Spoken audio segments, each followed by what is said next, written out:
alors que le bateau, la cave dorée, s'était arrêté le long d'un massif rocheux.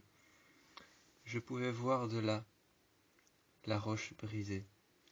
Je pouvais voir de là la roche brisée, depuis la cave dorée, le bateau qui s'était arrêté le long d'un massif rocheux.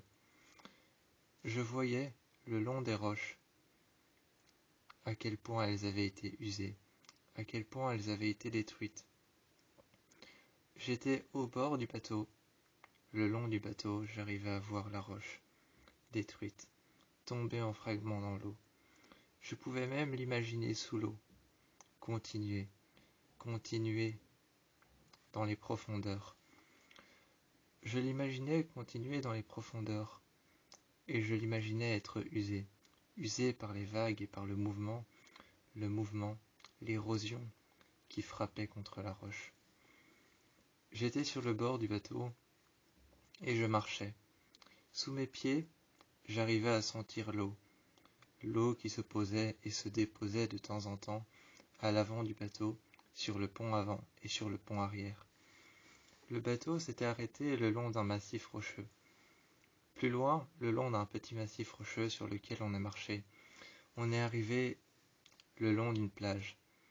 Cette plage de sable fin, cette plage de sable blanc, cette plage aux vagues minuscules qui lissaient le bord de la plage.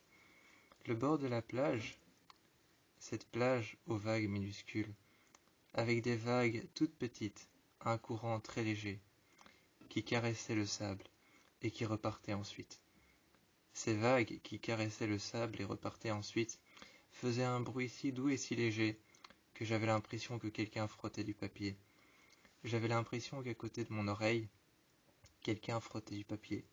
On s'y arrêtait quelques instants, le temps d'y marcher jusqu'au bout, de marcher jusqu'aux dunes. Aux dunes, j'ai vu qu'une couleur jaunâtre, blanche et très lumineuse s'est posée sur la mer de couleur bleu-azur, la mer qui était de couleur bleu-azur, bleu foncé. Une lueur jaunâtre s'est posée. Elle s'y est déposée et elle est repartie ensuite. Elle est repartie ensuite et a disparu. J'ai vu cette lueur disparaître. J'ai vu cette lueur apparaître. Quand je suis venu dans le bateau, quand je suis revenu dans le bateau, que j'ai grimpé les escaliers, cette lueur jaunâtre avait disparu. Tout au fond de la mer, je n'arrivais même plus à voir la mer. Je n'arrivais même plus à voir la mer. Tout au fond de la mer, j'arrivais à voir un massif rocheux noir, caché par les ombres. Caché par les ombres que la nuit faisait. Le massif rocheux était caché. J'arrivais à voir les arbres et la verdure tomber. J'étais juste à côté du massif rocheux, dans le bateau. Je sentais sa présence, mais je ne le voyais pas. Il faisait beaucoup trop noir. Je tendais le bras pour essayer de toucher la roche, mais je n'y arrivais pas. Mon bras était trop court. Je tendais le bras pour essayer de toucher la roche. Finalement, j'ai arrêté.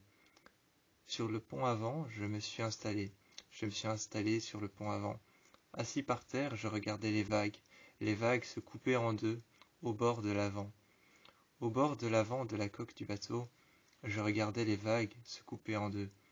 J'étais à l'avant, assis par terre, et je regardais les vagues, le mouvement des vagues poussé par la coque sur le côté, et je regardais aussi l'océan qui me poussait ce bruit dans l'oreille, un bruit de silence, pas tout à fait silencieux, que j'entendais avec le bruit des vagues qui étaient coupées en deux telle une lame, et je voyais cette lumière que je me disais que j'allais bientôt toucher.